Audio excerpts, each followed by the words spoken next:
आप सभी को नमस्कार। इस समय मैं खड़ा हूँ डॉक्टर वोकेब।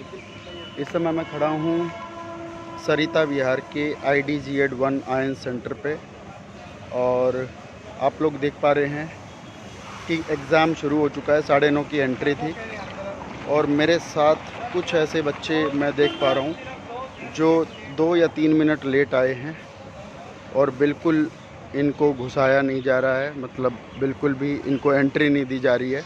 कितना लेट थे आप लोग? सिर्फ 2 या 3 मिनट लेट थे सर, सिर्फ 2-3 मिनट लेट थे। और अभी जाम भी लगा हुआ है यहाँ पर, इस वजह से लेट हो गए सर 2-3 मिनट। सर आप दिखा सकते हैं उधर जाम लग रहा है। सो बच्चे कह रहे हैं कि यहाँ पर जाम की स्थिति लगी हुई है। और आप किस मेट्रो से आए हैं या मेट्रो? सर मेट्रो से आए हैं। अच्छा, यहाँ पर रोड पर भी लग रहा है बहुत ज़्यादा जाम। तो रोड ख़राब भी है, रोड जाम भी है और इस तरह की चीज़ें आई हैं। और कहाँ से आना हुआ आपका? सर सिकंदराबाद से। सिकंदराबाद, रोहिणी से आए। रोहतक से आई है तू? ये देखिए जी, तो इस तरह के हालत चल रहे हैं। तो कभी भी इस तरह से जीवन में थोड़ा सा संघर्ष की दुनिया है। हमने ट्विटर आंदोलन कर करके ये एग्ज़ाम करवाने की कोशिश करवाई, लेकिन जब टाइम पर चीज़ें इस तरह की होनी अब शुरू हुई है तो लोक प्रशासन की व्यवस्थाएं हों, इंफ्रास्ट्रक्चर की समस्याएं हों।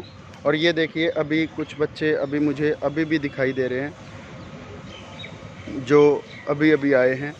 अब ये भाई साहब क्यों आए हैं मुझे नहीं पता।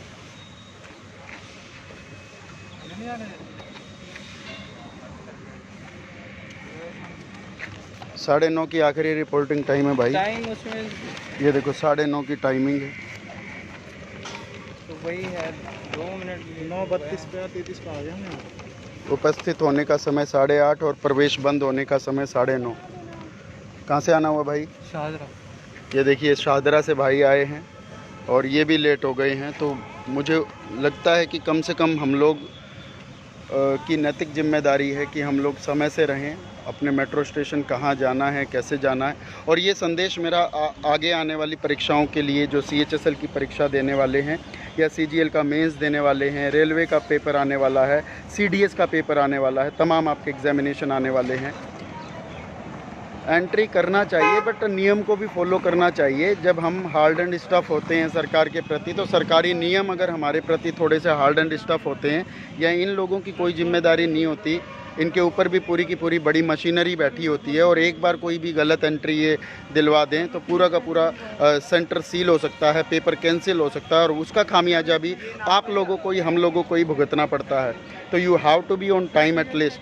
कम से कम हमें समय पर रहने की ज़रूरत है। भैया हैंडीकैप है, उसको भी हैंडीकैप है। सर मैं हैंडीकैप हूँ, 1 मिनट खुलवा दो गेट।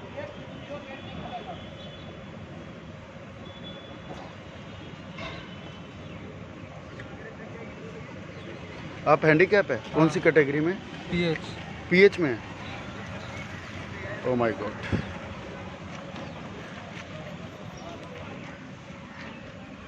सो मेरे साथ कुछ लोग और भी हैं और वो लोग बड़े टाइम से आ गए थे। आप कितने बजे आ गए थे अंकल? 8:10 पे। 8:10 पे आ गए थे आप? 8:10। आप कितने बजे आ गए थे? 9:20 पे आ गए। 9:20 पे आया। 9:20 पे आ गए थे। वेरी वर्ज ऑफ टाइम पर आ गए थे। चलिए, सो देखिए, अब लोग इंतज़ार कर रहे हैं कि उनके बेटा बेटी का पेपर, उनके भाई बहनों का पेपर कैसा होगा, कैसा नहीं होगा। बड़ी उम्मीदों से, बड़ी आकांक्षाओं और अपेक्षाओं के साथ सुबह सुबह की संघर्ष की यात्रा को पार करके उन्होंने यहाँ लाए हैं और अब इंतज़ार कर रहे हैं कि उनका एक एक प्रश्न उनके भविष्य के निर्माण का साथी बने और किसी भी रूप में 2021 का वर्ष ऐसा ना हो जैसा 2020 गया। 2020 जो था, ये 2020 की स्पीड से ही चला जाए तो बेहतर है। 2021 कुछ ना कुछ अच्छा लेकर आए। आप लोगों में से भी कभी कोई लेट हुआ हो, कभी कोई लेट पहुंचा हो, उसका भी अपना एक एक्सपीरियंस रहा होगा। यहाँ पर एक बात बड़ी सामने आई कि कमीशन का पता नहीं है कि अगली बार पेपर होगा, CET लागू होगा, उसमें से कितनी बार पेपर लेंगे, कितनी बार नहीं लेंगे।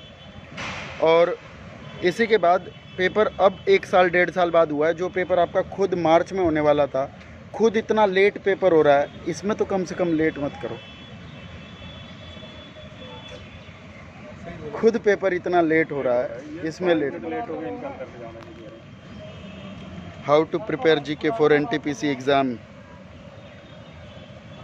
जीके के लिए तो भाई पूरी 1 साल की करंट अफेयर और जीके के कॉन्सेप्चुअल नॉलेज, और इसके लिए मुझे लगता है कि ऑडियो ज़्यादा से ज़्यादा सुनो। एक चैप्टर को पढ़ो, पढ़ने से पहले उसकी 10 मिनट की ऑडियो सुनो। ऑडियो hindinotes.com से साइट है, वहाँ से उठाओ 10-10 मिनट की ऑडियो क्लिप, उसको सुनो, अंडरलाइन करो और रट मारो।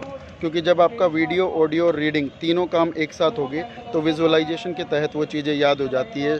शवन स्पेंसर, ठीक है। चलो, सो उम्मीद करते हैं आगे के एग्ज़ामिनेशन आपने कुछ ना कुछ भर रखे होंगे और इन बच्चों को अब समझ में आ गया होगा कि भावी जीवन में कभी भी लेट नहीं होना है, और ये अपनी फ्यूचर जनरेशन को भी ये सलाह ज़रूर देने की कोशिश करेंगे। 2018 का कट ऑफ एनालिसिस भाई ज़रूर दूंगा मैं। भाई यूपीएससी तैयारी के लिए कोई गाइडेंस दो। यूपीएससी के लिए भाई 1 साल के लिए सोशल मीडिया को त्याग के और बैठ जाओ घर पे, और current affair, news channel, Rajya Sabha TV, Lok Sabha TV, the Hindu, Dainik Jagran, Dainik Bhaskar, तमाम न्यूज़पेपर के साथ अपने आप को बांध लो। सरकारी योजनाओं के पक्ष और विपक्ष को जानकारी लो, और जितने भी इंटरनेशनल, नेशनल न्यूज़ हो रही है उनको देखो। और 2017, 18, 19 और 20 में जो भी एग्जामिनेशन हुआ है प्रीलिम्स का, उसको एक बार स्टडी करने की कोशिश करो कि कितना कॉम्प्रिहेंसिव एग्ज़ाम आपके पास हो रहे हैं। और कम से कम यूपीएससी के साथ साथ यूपी पीसीएस हो, आरएएस हो, एचसीएस हो, बीपीएससी हो, इन तमाम एग्जामिनेशन को भी साथ साथ कवर करने की कोशिश करो।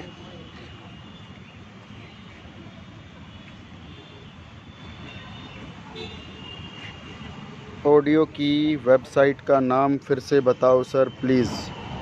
चलो, आपको मैं मैसेज कर दूंगा, ये कमेंट बॉक्स में कर दूंगा, ठीक है। और ऑडियो हिंदी नोट्स लिख देना। मैंने अपनी तरफ से कभी सर्च किया था इसको 2-2.5 साल पहले, बढ़िया साइट थी। कुछ बच्चे जो मेरे ऑफलाइन बैचेज़ में थे उनको मैंने बताया भी था, सुझाया भी था, ठीक है। चलिए, सो कट ऑफ एनालिसिस लेकर आएंगे। इसके साथ साथ डिस्क्रिप्टिव की तैयारी, CHSL के बच्चे जो जिनका पेपर हो गया है वो डिस्क्रिप्टिव की तैयारी बराबर शुरू कर दें। और उनका डिस्क्रिप्टिव का वैसे तो पेपर 14 फरवरी को है, लेकिन फिर भी अपनी तैयारी शुरू कर दें, क्योंकि अच्छा लिखना लिख कर ही आता है। दूसरा, CGL Tier 2 के लिए जो डेट प्रस्तावित है 15 नवंबर से 18 नवंबर, उसकी तैयारी ज़ोर शोर से कर दीजिए।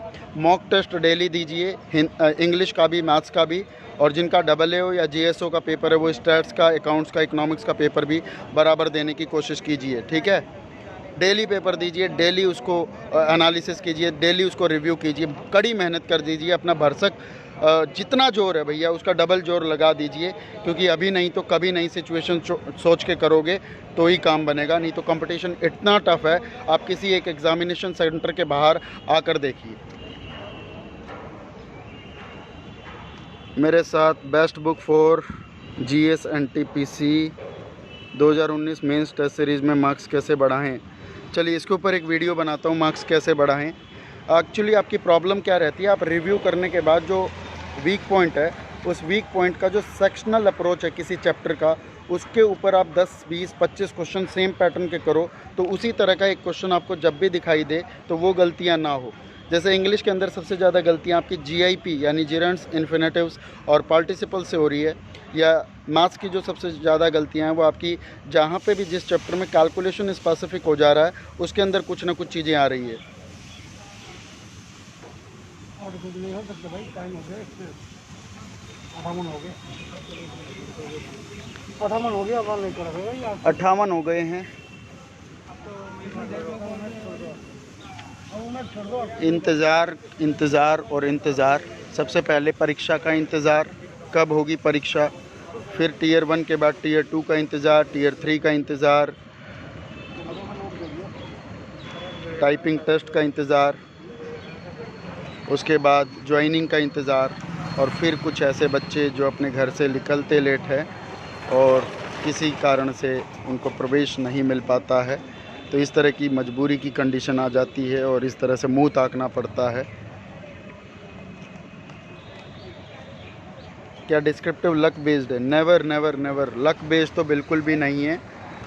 जिन लोगों ने बहुत अच्छा पढ़ा होता है उसके 70-80 नंबर आ रहे हैं, उसके अंदर आपका प्रेजेंस ऑफ माइंड बेस्ड है। रादर रोहित शर्मा, ये मैं प्रेजेंस ऑफ माइंड बेस्ड इसलिए कह रहा हूँ क्योंकि इसके अंदर आप कब कौन सी गलती कर देते हैं, कब आप डिस्क्रिप्टिव के अंदर ग्रामर का इज़-एम-आर की गलती कर देते हैं, कब आपको कॉमा नहीं लगाना था आप कॉमा लगा देते हैं।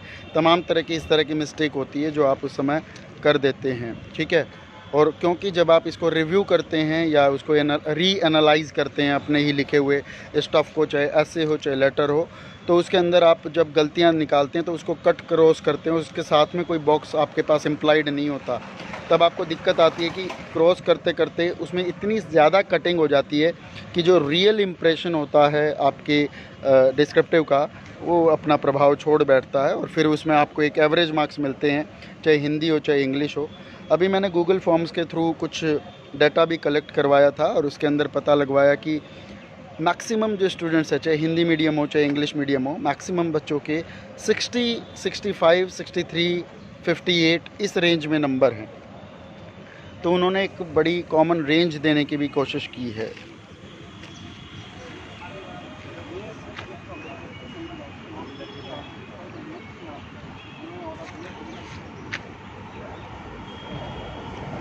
सो ये वो बच्चे हैं जो आज पेपर देने से रह गए हैं, 1-1, 2-2, 3-3 मिनट की देरी से थे और लगभग आधा घंटा इनको गुहार लगाते हो गई।